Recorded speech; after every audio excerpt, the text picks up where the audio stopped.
Shalom, bom dia. Então hoje, 15 de Reshvan, espero que estejam todos bem. Vamos procurar ter sempre um bom humor. Hoje eu fiz um vídeo de apresentação do canal, Alá Sharon, né? Que é tipo bem no improviso, mas fiz, tá? Para vocês saberem, para vocês não inscritos conhecerem do que se trata o canal. Né? Reforçando aqui que ele tem um viés religioso, sim, mas que tudo que nós abordarmos aqui sempre terá um paralelo, sempre terá um fundamento religioso no judaísmo, seja ciência, seja filosofia. Falaremos da filosofia judaica, falaremos da ciência comparando com o judaísmo e sobre alguns cientistas judeus e, enfim, tudo terá sempre um viés religioso, tá? Vamos lá pro Talmud, então. E, por favor, gente, é sem preguiça. Eu vejo os vídeos lá, tem um monte de visualizações, aqueles que são bem curtinhos, e o nosso estudo do Talmud está ficando meio empacado, não pode. Nós vamos, aos pouquinhos, estudar tudo. Hoje, esse subtítulo aqui, que nós vamos chegar naquela página que a gente tanto já viu várias vezes de como era um Talmud, ele é extenso. Então, eu vou fazer em partes. Vou fazer em partes para não me brigarem. E vamos estudando. Bom dia, Bnei Noach, maravilhosos. Bom dia, leigos. Bom dia, estudiosos. Bom dia, doutores.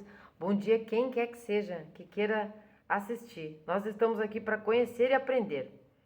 Então, nós vamos falar sobre o visual do Talmud, tá? É o capítulo 14 da segunda parte do livro, tá? Do livro esse aqui, tá? Que é o que nós estamos estudando agora, o Talmud Essencial, do Rabino Adin Staunsaltz. Vamos lá. E se talvez, ainda essa semana, eu quero ver se eu começo a Ética do Sinai, que nós vamos falar e vai ser numa playlist de filosofia, tá? De filosofia judaica. Vamos pegar as máximas da Mishnah, as máximas dos grandes sábios e vamos ler e compreender a interpretação do autor do livro, tá? Irving Burnim. Vocês vão amar a Ética do Sinai. Nossa, maravilhosa. E vamos indo. Então, o visual de uma página do Talmud, sem delongas. O layout, né? O visual de uma página do Talmud, como o conhecemos hoje. Isto é, o texto do Talmud ocupando o centro da página, cercado pelos comentários do Rashi e pelas Tosafot, que já sabemos o que é, e a divisão do texto em páginas numeradas foi estabelecido na edição de Bomberg, lembram? Bomberg, publicada em Veneza entre 1520 e 1523 da Era Comum. Este layout e essa paginação foram mais tarde adotados em quase todas as edições impressas do Talmud, apenas com pequenas mudanças na numeração das páginas. Essa numeração também existe em vários outros livros importantes, tá? do judaísmo. Vamos lá olhar então, novamente, a nossa página. Meio da página, Gemara e Mishnah, o que significa o texto do Talmud. Aí nós vamos ter o Rashi e vamos ter aqui nas laterais o Rashi e as Tosafot, tá? Isso é uma maravilha, tá? Aqui é o lado de fora sempre, tá? Esse aqui é o lado de fora. Seja a página que for, sempre vai ser o lado de fora, é o comentário do Rashi. À medida que se produziam novas edições do Talmud, comentários adicionais, glosas e um sistema de referências foram acrescentados nas margens. Esses acréscimos variavam consideravelmente de uma edição a outra. Uma edição especialmente respeitada do Talmud foi a da viúva e irmãos Rom. Lembra de Vilna? Nós falamos. Impressa em 1880 a 1886, que foi revista adequadamente e incluía muitos acréscimos importantes. A maioria das edições mais atuais do Talmud são reproduções fotográficas da edição de Vilna. Como os componentes de uma página do Talmud e seus símbolos de referência são importantes para a compreensão de seu conteúdo, eles serão explicados abaixo. Li exatamente como estava no livro, tá? Então, o número de páginas. Nós vamos ver hoje o número de páginas e o cabeçalho, eu acho. Eu vou ficar controlando o tempo para não ficar muito extenso. Então, o número de páginas. E também vou mostrar isso na nossa Bíblia comentada aqui, como é que isso funciona. Vamos lá, então, o número de páginas, das páginas. O canto superior externo, tá? Esse é o externo. Canto superior externo, tá? A colinha aqui do lado, tá? Esse é o externo, tá? Canto superior externo contém o seu número, tá? Do lado frontal de cada fólio, tá?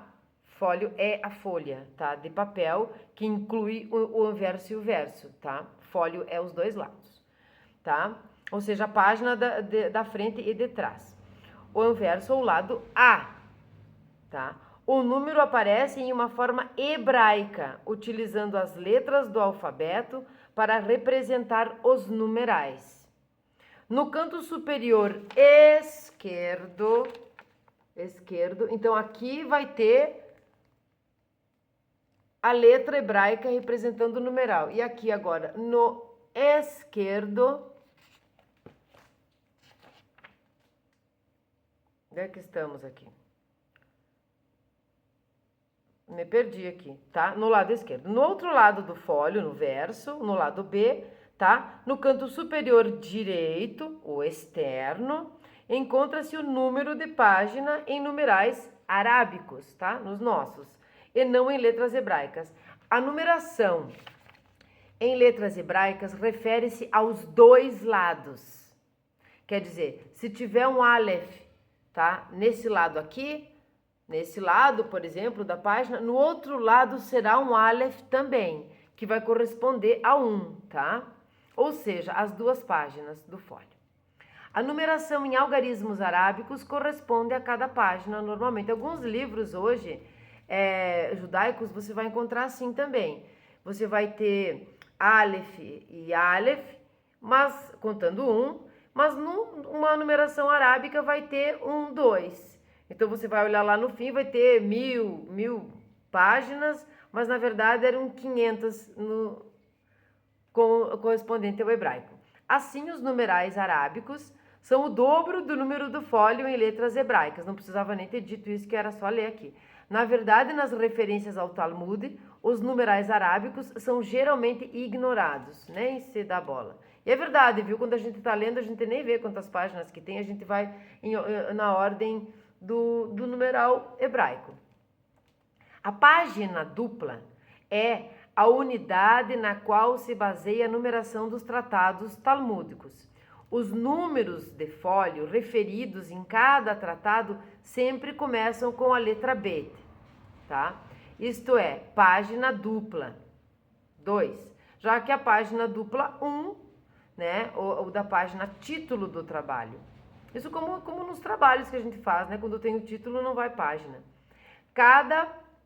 Do fólio, tá? Cada fólio tem dois lados, ou faces em hebraico, né?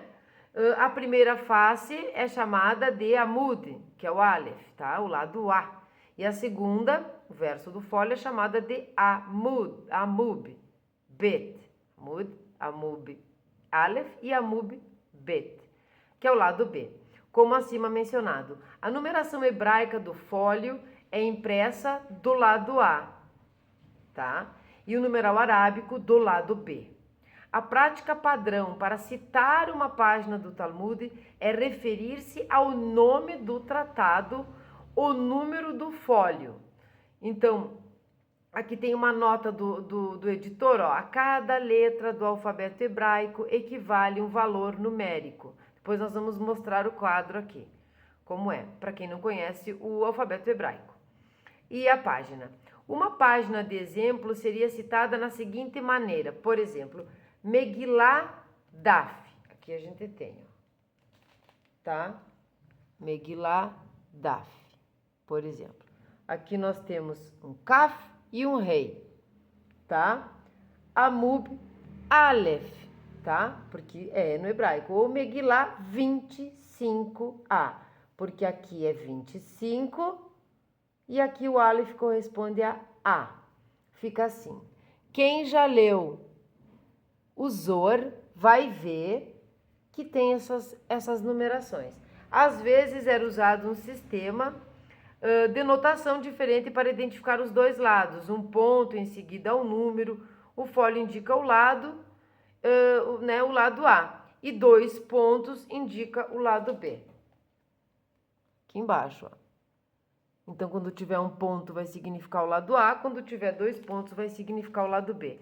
Eu quero mostrar uma referência na Torá, naquela comentada do Rashi que eu utilizo. Por exemplo, nós estamos ali em Ler Lerá, tá? Aleatoriamente eu peguei. Então, o que nós temos aqui, ó? Eu vou ler e depois eu mostro. O Talmud Nedarim 32a, olha só. Olha como é que é a referência aqui. Vamos ver se não fica borrado. Olha aqui, ó. 32A, tá? Significa que é o lado A da página. Às vezes não sei o que lá, o lado B e assim por diante. Eu acho que isso deu para compreender, né? Porque isso é só para conhecer como é que funciona o layout da página. Não é um estudo propriamente dito. Porque não vemos a hora de chegar no conteúdo do que tem dentro do Talmud. Agora nós vamos falar do cabeçalho, tá? Cabeçalho da página em cima, né? Que eu vou mostrar também de novo na página. O cabeçalho que cruza o topo da página em letras grandes quadradas. Lembra que nós tínhamos as letras grandes quadradas e também na Gemara e na Mishnah? E aquelas letras, a escrita do Rashi, como eles chamavam, que é um cursivo especial nas laterais do Rashi. O cabeçalho que cruza o topo da página em letras grandes quadradas é composto de 3 partes. À direita, o nome do capítulo. No centro, o número do capítulo. E à esquerda, o nome do tratado. Aqui, vamos para a colinha. Olha só aqui. Meu Deus, vamos ver se fica bom isso. Olha aqui, ó. A folha, o tratado, o capítulo, o nome do capítulo. Olha. Essa é a cola e aqui é o original. Vê que as letras são diferentes, né? Letras são diferentes. O hebraico é uma língua econômica, então parece que não tá tudo ali. Parece que não tá tudo escrito ali, né? Mas está, tá? Mas está.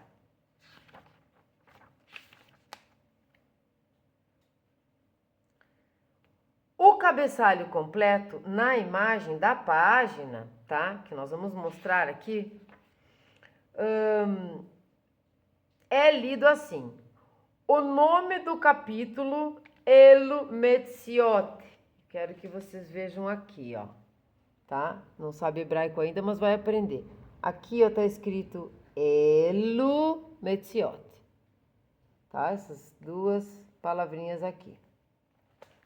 Tá? Parece comprido, né? O número do capítulo, Perek Sheni. Vamos lá pro Perek Sheni. Aqui, ó. Aqui, essa aqui, ó, Perek Sheni. Agora nós vamos ver as outras 2. E o nome do tratado, Bava Metzia. Ou Bava Metzia. Aqui, ó.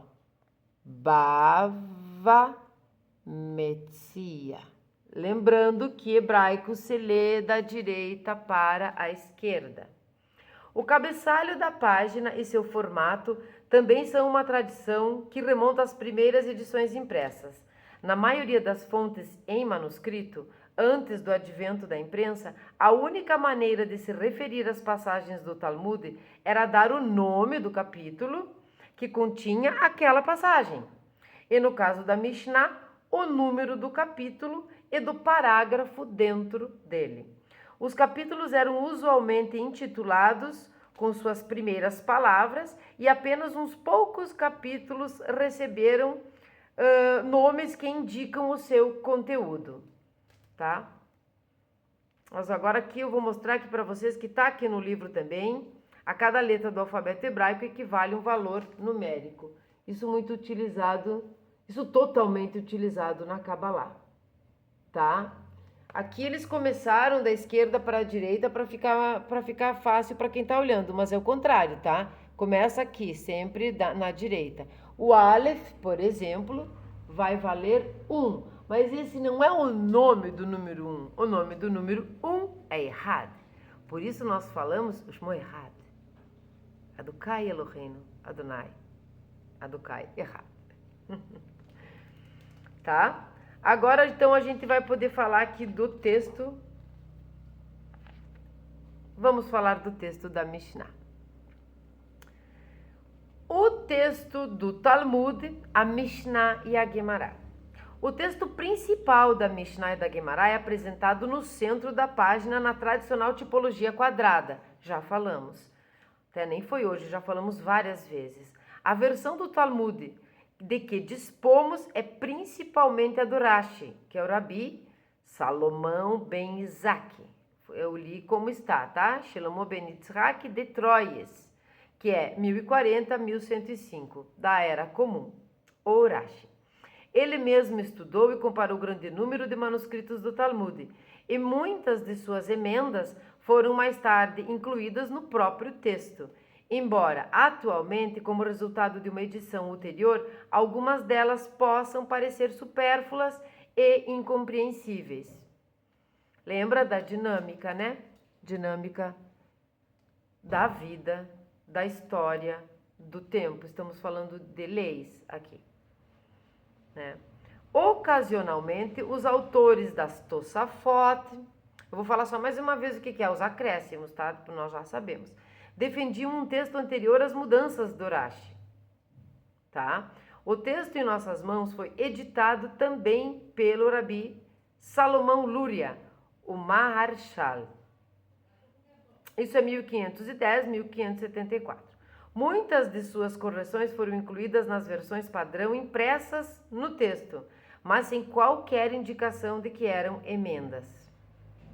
É de se notar também que existem importantes variantes de manuscritos do Talmud, entre as quais a mais famosa é o manuscrito de Munique, de 1334 do Talmud inteiro, nas quais se encontram ocasionalmente textos variantes e esclarecedores. Ao mesmo tempo, é bem sabido que, malgrado a cuidadosa revisão de provas por gerações de impressores, o texto ainda contém muitos erros e incorreções tipográficas, as quais, devido à técnica de reprodução em offset, estão perpetuadas nas novas edições. Também já tínhamos falado disso anteriormente. Depois que é impresso e distribuído, é muito difícil você retirar isso. Nós não estamos falando de um mês de erro de impressão. Nós estamos falando de séculos de erros de impressão. O Talmud foi também submetido à censura de governos e da igreja. Também sabemos, né? E a maioria das edições atuais ainda contém considerável número de mudanças e omissões introduzidas pela censura, né? Na verdade, quase toda passagem referente a não-judeus deve ser suspeita de ter passado por alguma mudança. Infelizmente, eu vejo pessoas corroborando determinadas edições, inclusive dando aulas sobre isso, onde é retirado completamente coisas onde se fala de não-judeus, né? Então, vamos deixar isso aqui só para eles, porque pode estar ofendendo algum outro povo religioso e tal. E corroborando as pessoas quando vão ensinando a edição errada, tá? Como se lá estivesse escrito tal coisa ou como se lá não estivesse escrito determinado assunto. Quando uma nova Mishnah aparece numa página, ela é precedida da chamada em letras grandes, tá? Que aqui seria Matani, tá? Abreviação de Matnitin, que significa Mishnah ou nossa Mishnah. O início da sessão da Guimará que se segue imediatamente a cada Mishnah é indicado também pelas letras grandes, ó, tá? Gimel e Gimel, Mem e um Yud, que é a abreviação de Gemara. Esse é um Gimel, esse é um Mem e esse é um Yud. Gemara.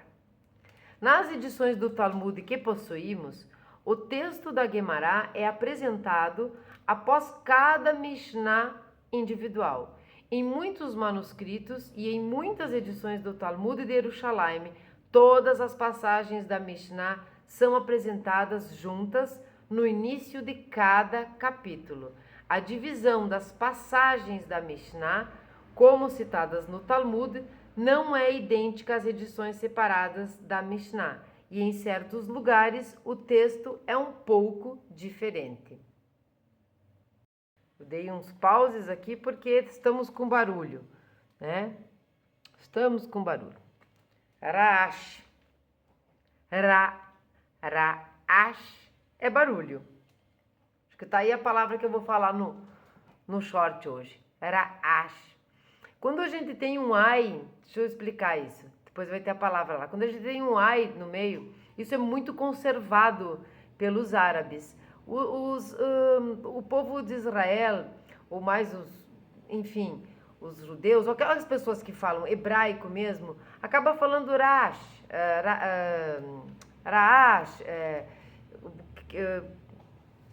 como é que eu vou explicar? O segundo A fica como o segundo A simplesmente, tá? Mas o árabe consegue fazer isso bem explícito. Raash, tá? Que é barulho. Nós vamos avançar um pouco, vamos falar a pontuação, porque vamos ler o máximo que pudermos para chegar no conteúdo propriamente dito, porque a página a gente já conhece bastante, eu já mostrei várias vezes. Vamos falar da pontuação agora, tá? Usa-se 2 pontos, tá? Na Gemara e em outras fontes e comentários para assinalar o fim de um parágrafo. Ainda é assim, tá? Então, os 2 pontos não significa que você vai falar alguma coisa. E à noite estava assim, 2 pontos. Não, tá? É um ponto final, tá? Do parágrafo. Como o ponto parágrafo usado na pontuação padrão atual, tá? E o ponto é usado com vírgula, tá? Como vírgula, quer dizer, onde você enxergar numa escritura, numa escrita, num livro hebraico, né? Na letra hebraica mesmo, um livro hebraico, o ponto único significa vírgula. E os 2 pontos é o ponto final. Alguns manuscritos da Mishnah e da Gemara contêm mais sinais de pontuação do que as edições impressas. E há também manuscritos que contêm marcas de anotação, como as que se usam em textos da Bíblia, e que ajudam a pontuar o texto inteiro. Em edições padrão, só restam traços do antigo sistema de pontuação, com 4 pontos, no qual um ponto era uma espécie de vírgula e os 2 pontos marcava o final de uma sentença, e 3 pontos indicava o final de uma passagem, e 4 pontos um novo tema de discussão. Meio complexo isso, né? É simplesmente para nós conhecermos, tá? Apenas os 2 primeiros sinais subsistem nas edições impressas. Os 2 pontos também é encontrado no texto da Gemara, separando um tópico de outro, mas nem sempre indica uma divisão verdadeiramente significativa. Agora nós vamos para os parênteses e correções do texto. Tá entendido aqui, né? Alguma dúvida, só perguntar nos comentários. Quem já está apto aí do hebraico, quem já tem uma Bíblia hebraica, vê, ou qualquer livro hebraico, vê que existem os 2 pontos e o 1 ponto muito usado, e nunca será como no nosso português. 2 pontos é ponto final, 1 ponto é vírgula, tá? Agora vamos ver os parênteses e correções do texto. Os parênteses na Gemara indicam uma passagem ou palavra, tá? Em relação a qual exista alguma dúvida, e que, de acordo com outras fontes, deveria ser totalmente apagada ou substituída por outra versão. Geralmente, em frente a essa mesma linha, num lado da página, há uma explicação, ou a variante ou menção à fonte segundo a qual foi feita a emenda no texto. Deu para entender isso? Então, aqui, ó, o parênteses vai indicar que essa palavra, tá, existia uma dúvida sobre essa palavra. Então, vai referir, vai mandar a referência para onde que a emenda foi feita, que emenda e do que. Quero ver se eu acho aqui. Tá muito pequenininho para vocês verem. Realmente tá muito pequenininho. Aqui não achei parêntese nenhum. Só os dois pontinhos. Só os dois pontinhos mesmo. Aqui, ó. Aqui bem pequenininho tem dois pontinhos, que significa o ponto final. Não achei nenhum parêntese aqui. Olha, essa parte não estão com dúvida nenhuma, porque não tem nenhum parêntese.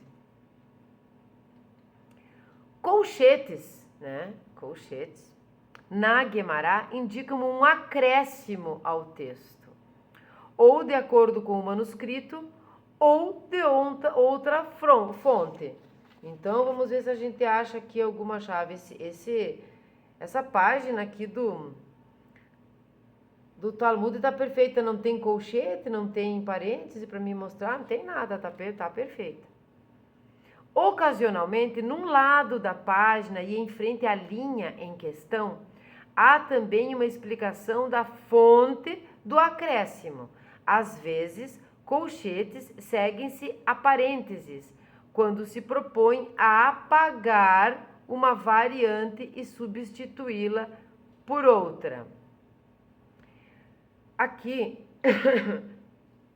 quando a gente diz que é para explicar que teve uma emenda, é para explicar que teve uma substituição, isso é dentro do texto, infelizmente, até mesmo daqueles textos que já foi, na verdade, arrancado tratados inteiros. Então, aqui é uma parte do próprio, dos sábios que escreveram o Talmud. Não diz respeito a... Agora eu vou colocar um colchete, um parênteses, para explicar que essa palavra que ofende o cristão, por exemplo, foi tirada ou modificada. Não, é tudo dentro do texto ali. Infelizmente, isso não diz respeito a explicar por que tiraram determinadas partes. Não, tá? Isso é dentro do texto aceito e impresso. O que foi retirado foi totalmente retirado. Então, não tem nem explicação do porquê que retiraram. Simplesmente arrancaram e tiraram e pronto. No corpo do texto e às vezes no comentário, tá? Esses colchetes são normalmente usados para proposta de emenda ao texto e não como pontuação. Em muitos casos, dever-se-ia considerar essas emendas, tanto as eliminações quanto os acréscimos, como meras sugestões, já que o texto pode ser compreendido usando às vezes outro método de interpretação, da mesma forma na versão anterior não corrigida. Grupos de parênteses, cuja função nem sempre está clara, também separaram muitos sinais convencionais no Talmud do restante do texto. Esses sinais, todos os quais são indicações mnemônicas, lembra? Mnemônicas, aquelas técnicas de memorização, variam de manuscrito a manuscrito. Os sinais são comumente indicados por apóstrofos ou vírgulas invertidas antes da letra final de cada palavra, mas nem sempre elas são abreviações.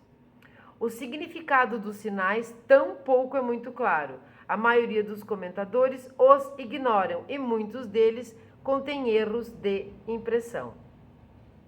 Nós vamos parar por aqui. E eu tenho duas coisas para dizer para vocês sobre isso. Essa parte, então, nós estamos aprendendo, estamos conhecendo a pontuação, né? Conhecendo os sinais que tem, seja colchete, seja parênteses, seja o que significa 2 pontos e tal, ou 1 ponto, para conhecer a estrutura visual, o layout da página do Talmud. tanto os comentadores quanto, obviamente, nós, com um Talmud na mão, tá? E sabendo, compreendendo a língua, mesmo os que tem algum que seja traduzido e tal, nós precisamos compreender que os 2 pontos é um ponto final, que aquilo foi que foi uma emenda, ou que foi uma substituição, ou que foi uma retirada, ou que foi uma Tosafot, né? Mas isso não é primordial para nós. Então aqui nós estamos conhecendo o texto lido e compreendido já é o suficiente. Essa é uma das coisas que eu gostaria de falar. A segunda coisa eu vou aproveitar para falar é que quando eu mostro para vocês livro com marca-texto, tá? Livro com marca-texto, isso me ajuda muito. Eu tenho um problema bem sério de visual, tá? Quando eu mostro para vocês a Torá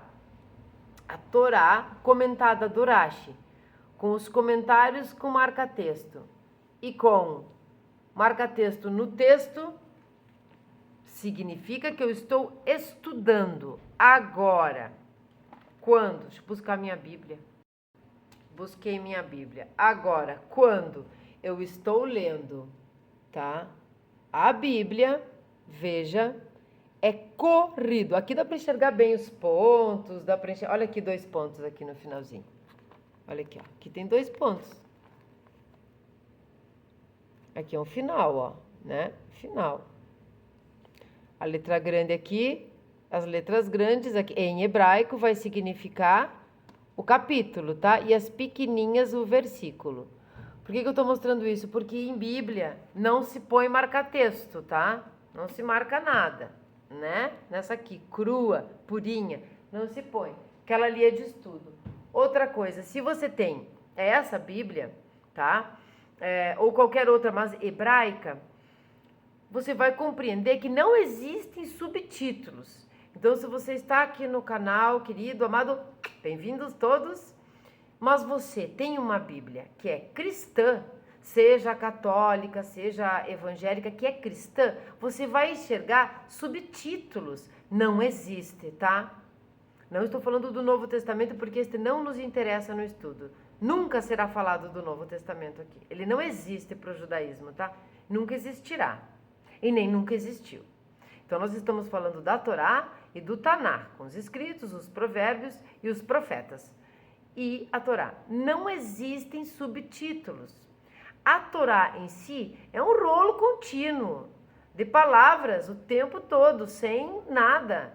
Naquele caso, nem mesmo os pontos. Por quê? Porque isso é uma técnica massorética que veio a posteriori. Então, nunca passe em marca-texto na sua Bíblia.